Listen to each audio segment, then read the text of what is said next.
Buong bansa mananatili pero gloomy at overcast ang panahon ngayon, bunsod ng medyo bumaba ang temperatura. So walang inaasahang mataas na heat index ngayong araw.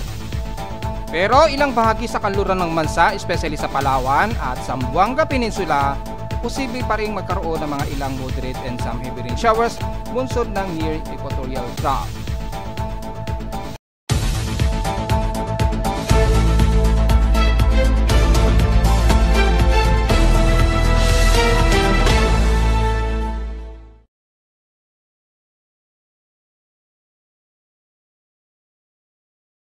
Hello, good morning mga folks. Welcome po muli sa ating Daily Weather Bulletin at Analysis para sa araw ng Lunes, March 17, 2025. Ang oras sa ating prospect may umaga ay alas 10:11 na ng umaga.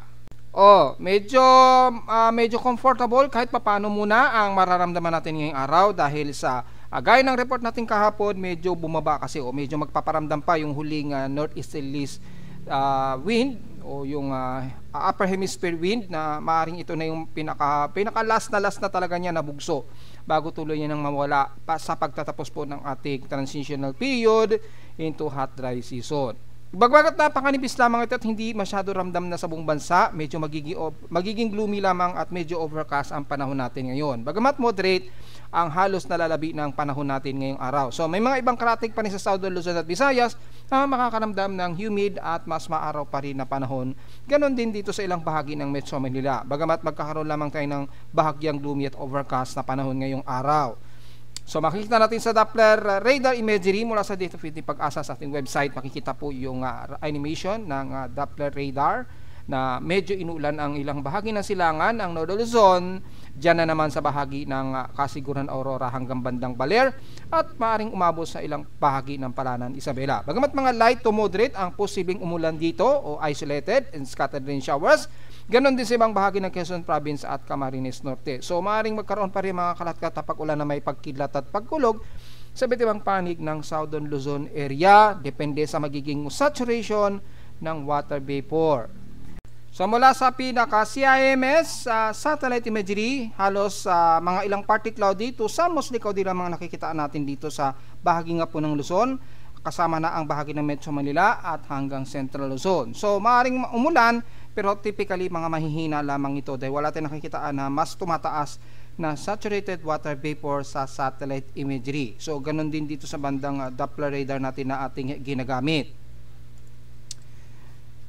Pagmat nakataas ang thunderstorm watch ngayon sa NCR as of 10 o'clock AM. So kasama na ang buong NCR nito, kasama ang Bulacan, Rizal, Laguna at Cavite. So within 12 hours po yung effectivity ng forecast nito. Well, kitang-kita rin naman natin sa ating forecast and storm prediction. Gaya kahapon sa report natin, maaaring magkaroon ng mga ilang partially cloudy at mga ilang isolated rain showers na naka 100% chance po ito. So maaaring hindi dito or baka biglaan ng buhos, so medyo prepare tayo ng mga payong just in case. At medyo maganda na rin yan dahil sa pag nagmo-moderate po yung ating panahon ay umaaraw po ito o sumisikat yung araw, sumisilip ito. So ang kagandahan lang, hindi masyado tataas yung ating heat index ngayong araw. Sa may bandang Southern Luzon naman ay ang bahagi ng Bicol region. Well, dyan nga pa sa Camarines Norte, medyo nagkakaroon na ng mas mataas na saturation. Pero mostly mga mahihinang pag-ulan at katamtaman nito. Pero expected na mga localized thunderstorms base dito sa forecast. At sa may Visayas area, similarity kahapon, halos buong Visayas nakataas ang thunderstorm watch sa area. So magkaroon man ng mga pag-ulan, maaaring hindi tumagal yan ng 30 to 1 hour period. So typically mas isolated din ang magiging bagsak na mga pag-ulan. Tuloy-tuloy pa rin yung ating humid dahil sa ating tuloy-tuloy na easterlies pa rin despite na bahagyang magiging mababa ang ating heat index. Sa ating current conditions, overcast, gloomy, hahangin at mostly cloudy dito sa amin sa Caloocan. Kita sa live CCTV na medyo gloomy nga po at overcast ang paligid na naman namin. So ibig sabihin uncertain yung magiging panahon dito. Anytime pwedeng bigla ang kumulimlim at umulan. So at least ready tayo sa ating mga pananggalang sa ulan. Yan o, umaabot ng 20 km per hour yung aming hangin. So medyo gusty ang aming paligid dito sa Caloocan West Grace Park. So maaring sa iba't ibang bahagi ng Metro Manila makakaramdam ng ganitong lagay ng panahon. Sa lowest temperature na itala, aking weather station kanina ang 5:03 AM, nakapagtala kami ng lowest of 25.9 degrees Celsius. Kahapon, maalinsangan ang aming naging highest temperature na umabot ng 33.3 degrees Celsius kahapon ito ng hapon at 2:46 PM. At sa ating heat index, kung tatabi natin, ay makikita ay umabot sa 43.4 degrees Celsius ang aming heat index kahapon. So, mataas ang aming heat index at medyo hindi comfortable dahil sa danger level ito. Sa PH systems in past 24 hours, ang Coron, Palawan na nakaranas ng grabing init at 36.2 degrees Celsius in the past 24 hours. So, ganyan din mararamdaman ninyo ngayon dahil mas drier ng bahagya sa inyo at mas clear ang inyong kapaligiran dyan. Medyo maya-maya lamang nagkakaroon ng medyo overcast din. Sa Baguio City ay bumaba sa 15 degrees Celsius ang pinaka-lowest temperature sa kanila. So, medyo mas gumiginaw muli yung chilling dyan. At sa Inlolan, ang Bira, Catanduanes nakaranas ng 55 mm na total rainfall. So, at least medyo wala tayong masyado maging komento. At least medyo mapapawi ang sobrang alinsangan dahil sa inulan-ulan ang parte ng Bira, Catanduanes. Hopefully ay normal na pag-ulan lamang at hindi magkaroon ng mga biglaang pagbaha. At sa ating outside humidity, 73%, medyo mataas ang concentration. Nasa moderate po ito at bumaba ito ng 3% since last hour. Tiling mataas ang barometric pressure natin sa Metro Manila na nasa 1,011 hectopascals and steady ito since last hour. High tide, low tide status, pa-maximum high na po, 1 hour na lang ang natitira, pero titingnan natin kung abot man ng 1 meters. Well, 0.7 meters po ang pinakamataas mayamyang konti ngayong tanghali. So, magtatanghali bago mag-12. Mga 0.6 meter. Ito kasi madaling araw to 12 AM to yung 0.7.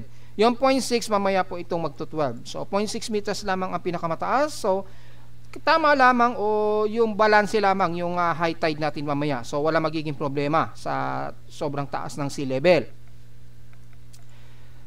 Samantala, sa atin namang almanak, sumikat ang haring araw kaninang 6:01 AM at mamayang 6:06 PM naman ito lulubog. At sa ating waning gibos na 93% illuminated na liwanag ng buwan, sisikat naman ito mamayang gabi na po at 8:23 PM at lulubog naman ito bukas na ng umaga at 7:32 AM. Well, kung titingnan po natin ay halos hindi pa ito, palubog pa lamang po ito ngayon. So, 8:23 PM pa po ito magmo-moonrise, Then kinabukasan lang po ng umaga ng 7:32 AM pa ito lulubog. At sa ating local weather outlook para ngayong Lunes at Martes, well, gaya na ating sinasabi, magiging partly cloudy maghapon, may mga overcast tayong mararanasan.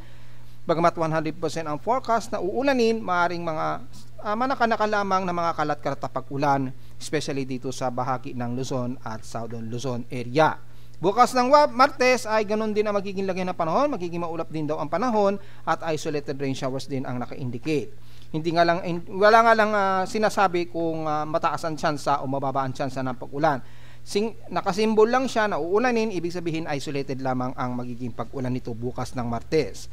Highest and lowest temperature expected 31 degrees Celsius and lowest temperature expected maglalaro between 25 to 26 degrees Celsius.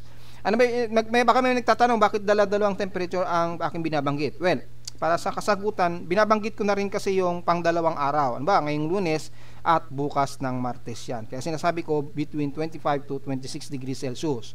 So either way, ngayong araw ng Lunes, mag-25 yan or mag-26 degrees Celsius, or bukas naman, o maaring bukas ng Tuesday, ito umabot ng 25 or 26 degrees Celsius. Part na rin yan ng ating weather forecast for 2 days. So, maintindihan niyo po ninyo sana kung bakit binabanggit natin at para mapabilis na rin ang ating pag-uulat dahil masyadong mahaba kapag masyado pa nating iniisa-isa ang mga forecast days na yan. Diretso agad tayo sa ating ginagamit na satellite imagery mula sa heavy rain potential ng ating ginagamit na Himawari satellite imagery. Makikita po halos gloomy at overcast ang halos buong bansa pero moderate ang lagay ng ating panahon sa halos buong bansa. So hindi natin masyado isa-isa niyan mula Luzon hanggang Southern Luzon, Visayas at Mindanao na. Magiging mas maaraw lamang sa bahagi ng Mindanao dahil medyo mas partly cloudy lamang o medyo mas manipis ang bahagi ng ito ng Mindanao, lalo na dyan sa buong bahagi ng Northern Mindanao at ilang bahagi ng Sorsogon area Mindanao, gaya ng Bukidnon at Davao region na may mga ilang part dito musikaw di. Gaya kahapon ay magiging katamtaman and some fairly weather ang iiral sa ilang bahagi ng Mindanao at Visayas area. Magiging makalat-kalat lamang ang pag-ulan ng iiral sa may bandang silangan pa rin ng Mindanao, lalo na sa may bandang Surigao del Sur ilang bahagi ng Caraga area at dyan sa may bandang Hinatuan. Sa may bandang Zamboanga Peninsula, dito lamang sa dulo yan ang Zamboanga City at ilang isla ng Hulusulu. Sa may bandang Palawan naman ay maaaring magiging gloomy ang Puerto Princesa hanggang dulo na ng Balabacyan. Asahan din ang ilang moderate and heavy rain showers dahil medyo mayroong near equatorial trough na nagtatraverse dyan sa may bandang pagitan ng Malaysia. Tumatawid dyan, pagitan. Kaya yung pagitan ng Zamboanga Peninsula at Balabac sa Palawan, mas makakaranas kayo ng mas maulap at mga moderate and some heavy rain showers. Pero mostly sa buong bansa, mula South Luzon, kasama na ang Calabarzon, Metro Manila, Central Luzon, mapabulakan man yan, mapasambales, hanggang doon sa dulong-dulo na po ng Batanes Group of Island, magiging partly cloudy at overcast ang lagay ng ating panahon. Kaya medyo mas malamig dito dahil yung saturation ng northeasterlies na napakanipis ay nagtatraverse ngayon dyan sa may bandang extreme Luzon. Kahapon, nakita po natin na bumababa nga po yung ating yung northeasterlies na yan, ayan, manipis lamang siya. So, hindi masyado halata yung pinaka shear line boundary. So, tataasan natin ng graphic opacity. Makikita po na scattered o very scattered po, sabog yung magiging shear line level dito. So napakanipis lamang pero nag-accumulate pa rin dahil mayroon nga po tayong east dito sa may bandang dagat Pasipiko na nagre-resulta po ng mas maulap dyan sa bahagi nga po ng northeastern Luzon, especially sa may bandang Cagayan Valley na magbubunsod po yan ng mga kalat-kalat na pag-ulan. So base sa ating infrared lightning, kitang-kita po na nag-accumulate at least kahit papano ang mga kaulapan dyan sa silangang bahagi ng Luzon. Pero sa may bandang Mindanao, mas mataas ang accumulation, so mataas ang chance dyan ng mga pagkulog at pagkidlat. Dito, mas makapal po kasi yung kaulapan dyan na binanggit natin pagitan ng Zamboanga Peninsula o Zamboanga City o sa may kanluran ng Palawan area. So, ingat po kayo sa mga malakas ang pag-ulan, kabilang na ang Kalayaan Group of Islands. Pero generally, ay magiging mas gloomy po tayo mga folks, kabilang na ang buong bahagi ng Northern Luzon. So, hindi natin masyado isa-isahin ang rest ng ating bansa na magiging mas maulap lamang at overcast ang ating panahon. So, tuloy-tuloy pa rin ang istelisa na magbubunson po ng mas mataas sa saturation water vapor sa silangan. So, be ready sa mga payong sa area ito mula bandang Bicol region hanggang Eastern Visayas pa rin. Despite na nagiging partly cloudy at ilang moderate ang lagay ng panahon. Typically, isolated rain showers ito. Minsan, light to moderate lang at magkaroon man ng heavy rain, napakasandalian lamang sa mga liblib na kagubatan natin dyan sa may bandang, lalo na sa may bandang pagitan na yan ng Sorsogon hanggang Northern Samar area. So generally ay moderate at overcast lamang ang magiging analysis natin dito sa buong bansa. Kitang-kita naman sa ating true color RGB na mas maulap lang ngayon ang ating kapaligiran sa buong bansa. So medyo comfortable tayo at wala tayong magiging problema sa heat index ngayong araw. Samantala, wala pa rin tayong naasahan na anumang tropical wave mabubuo sa loob at labas ng ating bansa. So typically ay constant. Nai-report na rin natin kahapon yung pag-ilan nga po ng huling bugso ng northeasterlies bago tuluyang mawala yan sa pagpapalit ng transitioning period o sa pagtatapos ng ating transitioning period, probably sa 20 na yan, sa Thursday, or kung hindi man sa Thursday ay matatapos yan within this week or after this week within 7 days. Yun yung pinaka-range natin yan. So, tingnan po natin. Basta ina-expect natin yan by March 20, yung pagpasok po ng vernal equinox, inaasahang tapos na rin ng tuluyan ang transitioning period natin. So, yun po, maliwanag dyan at kita naman sa ating global spectral model ang ilang kaulapan na dulot ng northeasterlies, force winds dito sa itaas na medyo magpapakomportable kahit papaano ng bahagya sa atin sa bansa. Dahil kahapon, grabe pong init kahapon. At kita naman sa iba't ibang balita ay nagkaroon ng mga iba't ibang mga rally sa iba't ibang bahagi ng bansa at sa iba't ibang bahagi daw ng bansa. So mainit kahapon talaga. So nakakabilib na ang daming nagpoprotesta na nakayanan po yung init kahapon. Pero ngayon magandang pagkakataon po ito mga folks dahil yung easterlies natin ay bagamat bumabangga sa ating huling daloy ng northeasterlies surface winds dito sa bahagi ng Luzon na magpapa-comfortable ng pansamantala uli ngayong araw. So medyo enjoy po natin kahit papano mga folks. At wala naman tayong nakita na anumang low pressure area at pagbaba ng atmospheric pressure base sa ating mean sea level pressure. Siyempre yung data ulit natin ay courtesy pa rin yan kay Pag-asa na combination ng Japan Meteorological Agency. So salamat pa rin sa kanila sa always na active ang mga server systems nila at naka-data feed sa ating weather page na ating ina-simulate automatically na hindi natin nakikita masyado yan. At least dito as mas active dahil diretso ito sa satellite imagery. So kitang-kita po yung magiging forecast na mataas pa rin yung atmospheric pressure natin sa bahagi ng Luzon hanggang South Luzon. At sa katimugan ng bansa naman ay hindi naman bumababa sa 1,005 hectopascals ang mga atmospheric pressure nito hanggang by March 23, 2025 na po yan. So halos magkakatapusan na po ng Marso na wala tayong expectancy na may mabubuong sama ng panahon. Despite na meron tayong forecast nga po ng ating March monthly na kahit isang tropical wave ang mabubuo. Wala naman sa mga computer models natin sa iba't ibang bahagi ng mga weather agencies natin, lalo na kay SMWA, patuloy pa rin tayo na umiira ng mga medyo overcast and gloomy sa bahagi ng bansa hanggang sa huling araw nga po ng katapusan ng buwan ng March. Ayan. So mga maulan lamang at ilang mga overcast and gloomy lamang ang nakikitaan natin dito. Yan. At habang nagtapos po yung transition ay yung tuloy-tuloy lamang yung easterlies.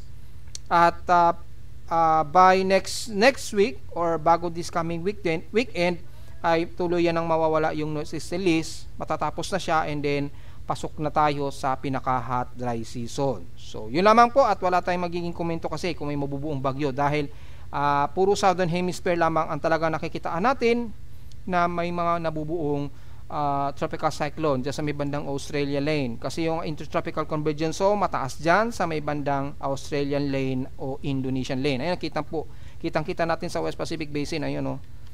Yung ITZZ, yung malakas na ITZZ o intertropical convergence zone lane, nasa may bandang southern hemisphere pa rin siya.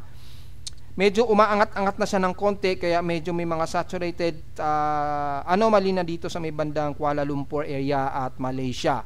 Pero hindi kagaya sa may bandang area na ito ng bandang Australia na mas mataas pa rin ang development of tropical cyclone dahil pa rin sa intertropical convergence zone na nananatili dyan, kaya expected ang mga tropical cyclone. Well, kung sisilipin nga po natin yung tropical cyclone ay makikita po natin ay mas aktibo pa rin ang mga low pressure areas, pero sa palagay ko ay tinanggal na rin nila sa listahan. Yan, mukhang subtropical storm na po yung isa at low pressure area na lamang din yung isa. So humina na rin, humahina na siya. Ayan, low pressure na lamang yung isa at yung isa naman binabantayan ay tropical. Nanatili pa rin itong tropical storm pero expected subtropical storm na to kaya hindi na siya expected na magiging threat sa bandang Madagascar. Yan, naka-indicated subtropical storm na siya. So malayo na yan sa area na makakaroon ng malaking pinsala. So yun lamang ang makikita natin na anumang tropical wave, puro southern hemisphere lamang at wala dito sa bandang itaas. Puro southern hemisphere pa lamang may nabubuong mga tropical waves. Samantala sa ulat lindol, kalmado ang ating seismometer ngayon pero may mga mahihinang mga paghihinig yan, typically mga low, mga mid o low na mga paghihinig, typically mga magnitude 3, ganyan, or mayroong magnitude 4. Hindi lang nagre-reach out dito sa Metro Manila yung secondary wave, so hindi masyado na-detect na ating seismometer. Pero kung sisilipin natin sa data feed ni VBox, if ever mag-load na ito, ayan, mula sa data feed ni VBox ay mula kanina madaling araw, medyo kukunti pa lamang yung mga minimum earthquakes natin. Yan, so wala naman tayo naitala na magnitude 4 plus hanggang sa kasalukuyan nagre-report tayo ngayon. So typically medyo aktibo na naman ang bahagi ng silangan ng Mindanao. So medyo alista pa rin tayo mga folks and so far ay stable din yung ating mga sea level monitoring. Ayan, so sa mga gustong maintindihan kung ano, sa mga hindi nakakaalam kung ano ito yung ginagamit natin na real time ng sea level monitoring. Very perfect itong gamitin para kung sakaling magkaroon ng mga paglindol sa malalayo, lalo na sa ilalim ng dagat, nalalaman na natin kung magkakaroon ng possible tsunami. Ayan, medyo magalaw nga yung ilalim. Yan, yung nagre-ripple na yan, yung rippling na yan, ay significance na gumagalaw-galaw yung lupa sa ilalim ng dagat niyan. Kaya yung ripple, nadedetect yan ng vibration sa ilalim, nagkakaroon din ng ripple sa ibabaw ng dagat. So ang nangyayari ay nagkakaroon ng medyo ripple sa surface ng sea level. Ayun o. Ito yung body of water ng dagat. Yan. Yan, yung sea body yan. Then ito yung mga ripple na yan, yan yung kapag medyo may gumagalaw sa ilalim ng lupa niyan, sa ilalim ng tubig. Ganun po ang purpose niyan. So very perfect na ginagamit yan para ma-monitor ang possible tsunami o yung may paparating na tsunami. Kaya gumawa tayo ng systematic at real-time ng sea level application. Hindi gaya nung gumagamit tayo ng high tide and low tide monitoring, ganyan ito. Pareho lang yan. Kapareho lang yan doon sa pinapakita natin. Ayan din o, pareho lang. Kaya lang, hindi natin nalalaman kapag mayroong paparating na tsunami. Kasi dito, para lang to sa high tide o low tide. Kung gaano kataas yung elevation ng sea level. Yan lang ang purpose niyan. Pero yung possible tsunami, hindi natin nalalaman doon. So, sa pamamagitan nitong ating real-time na tsunami monitoring mismo, na gamit ang sea level, kitang-kita natin na gumagalaw ang lupa sa ilalim ng tubig. Ayan o. Yung seabed, yung tinatawag na seabed. So, kitang-kita gumagalaw siya o. Pero normal po yan dahil medyo kapag yung tectonic plate siguro gumagalaw sa ilalim, siyempre may mga underwater volcanoes din yan, kaya medyo nag-vibrate yung seabed at nadedetect yan sa ibabaw ng tubig. Yun. Pero dito sa may bandang Palau, halos smooth naman siya. So normal po yung dagat, wala namang nadedetect na pagyanig. Pero kung papansinin natin dito sa Mindanao, sa may Davao City, sea level monitoring, medyo ripple siya. Alam naman natin, marami pong underwater volcano dito sa may bandang karagatan ng katimugan ng Davao Occidental. Pagitan niyan ng bandang Indonesian Peninsula. Marami kasing diyan, underwater volcano. Kaya kapag medyo may nag-erupt na mga volcano sa ilalim ng dagat diyan, nadedetect yan ng ng tsunami monitoring o sea level. So makikita natin medyo may gumagalaw na mga undersea tectonic plates diyan. O di ba, napaka real time siya. So yun po yung purpose niyan. However, wala naman tayong nadedetect na mas malakas o kasalukuyang magnitude 4.0 mga folks ayon sa data feed ni PBox. At narito naman ating 3-day weather forecast para sa araw ng Lunes, March 17, 2025.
At hanggang dito na lang po ating daily weather bulletin at analysis para sa araw ng Lunes, March 17, 2025. Huwag mo kalilimutan na mag-like, share, and subscribe po sa ating YouTube channel at visit lamang anytime sa ating website na www.pimoweather.com para sa iba pang detalye na gusto nyo malaman na hindi natin isamang yung umaga. Well, medyo overcasting gloomy lang tayo, so medyo medyo kalmado ng bahagya ang ating weather systems. At medyo makulimlim at hindi naman sobrang maalinsangan at mataas na sobra ang heat index. At visit lamang sa ating website sa gusto mong malaman ang pinaka-dynamic events mula sa aking weather station sa Caloocan at sa data feeds mula sa iba't ibang weather agencies. Maraming salamat po mga folks at magandang araw po sa ating lahat.